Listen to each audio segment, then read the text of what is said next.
Nagpatuloy ngayong Martes ang impeachment trial ni Vice President Sara Duterte. Dito muling inilatag ng prosecution ang mga dokumentong may kaugnayan sa umanay paggamit ng confidential funds ng Office of the Vice President at Department of Education o DepEd.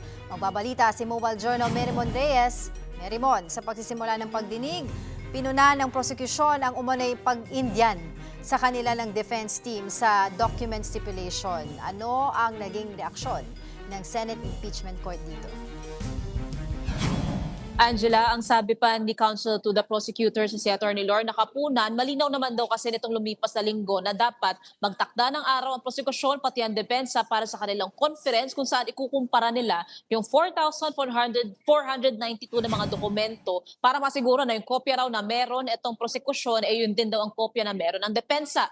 Pero ang sinabi raw sa kanila ng defense, August 14 daw o ngayong linggong ito ang open na date itong defense. Pero ang sinasabi ay malinaw nga na dapat itong lumipas na linggo. Kaya naman kakailanganin pa nilang isa-isahin muli itong mga dokumento. Pero ang sinabi naman dyan ni Presiding Officer Senator Chis Escudero, na-ghost daw, hindi raw na-in dyan itong prosekusyon. Pero ang naging utos na lang ng impeachment court, ipadala na lang ng defense yung listahan ng kanilang mga pre-mark na mga ebidensya para sila bilang impeachment court o di kaya kanya-kanya itong senator judges, sila na ang magkukumpara nitong mga dokumento. Angela. Merimon, ano naman yung mga mahalagang punto na lumitaw kanina dito sa mga naging testimonya ni dating COA Auditor Shailene Del Campo, kaugnay nga dito sa paggamit ng confidential funds ng OVP at maging ang DepEd?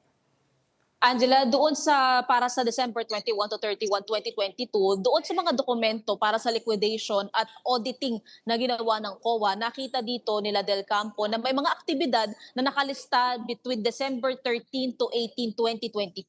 At ang pinaka-na-flag nila dito, hindi ito pasok doon sa period ng utilization kung saan maaari nilang gamitin yung cash advance dahil nga wala ito doon sa December 21 to December 31. Samantala, nakita rin nila dito na may mga aktibidad din na kumbaga hindi justifiable na maaaring paggamitan ng confidential funds. Kabilang na rin dyan yung noong December 2022, DepEd Partners Appreciation Night sa Mandaluyong, Knights of Rizal Supreme Council Event, Youth Campaign sa Baguio, Christmas activity sa Happy Lang Tondo, Christmas activity rin at exploratory meeting sa Tondo, consultation kasama ang mga barangay chairman sa Maynila, Thanksgiving at consultation meeting din kasama ang TNVS, ang CAS at Food Delivery Group sa Quezon City at isa pang Thanksgiving event naman kasama ang PWD sector sa Quezon City. Meron din daw tree planting at distribution ng wheelchairs. Pero ang malinaw din kasi dito sa nakikita nila, either walang enough na dokumentong nagsusuporta dito at hindi mapatunayan na may tamang pinagamitan ng confidential fund para sa mga ito.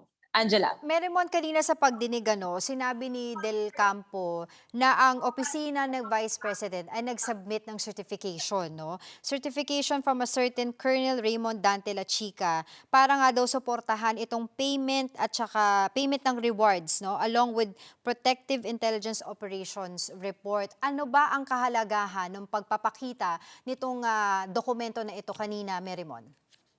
Angela, ito daw yung nagsusuporta doon sa payment of rewards o yung sinasabing pagbabayad sa mga informant para sa information gathering or ibang confidential activities o surveillance na ginawa ng OVP. Pero ang sinabi rin dito ni Del Campo, sa kanilang evaluation daw nitong mga dokumento, hindi raw nakita yung particular na accomplishments na magwawarrant ng payment ng rewards. Pero doon naputol muna itong impeachment trial kasi sa kulukuyan meron silang 30 minutes lang na recess kung saan pagkatapos ngayong mga 12:30, babalik si Del Campo para mapag-usapan ulit itong mga bagay na ito.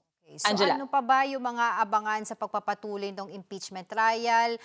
Si Del Campo lang ba ang magiging witness na masasaksihan natin ngayong araw? At kailan pa yung dalawang supposedly hostile witness na tatawagin ng prosecution?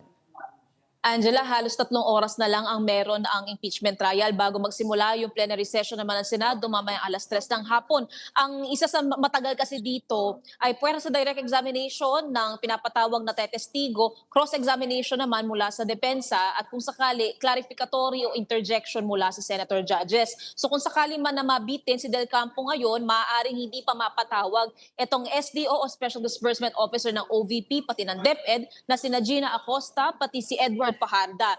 Pero nakadepende pa rin daw talaga yan sa magiging bilis o bagal ng tatakbuhin ng trial ngayon na itong si Del Campo pa ang nakasalang. Kinukumpirma din natin na kung magkakaroon na ng extension ng subpoena para dito sa dalawa pang pinapatawag na testigo ngayong linggo. Angela. Alright, maraming salamat, Mobile Journal, Mary Mon Reyes.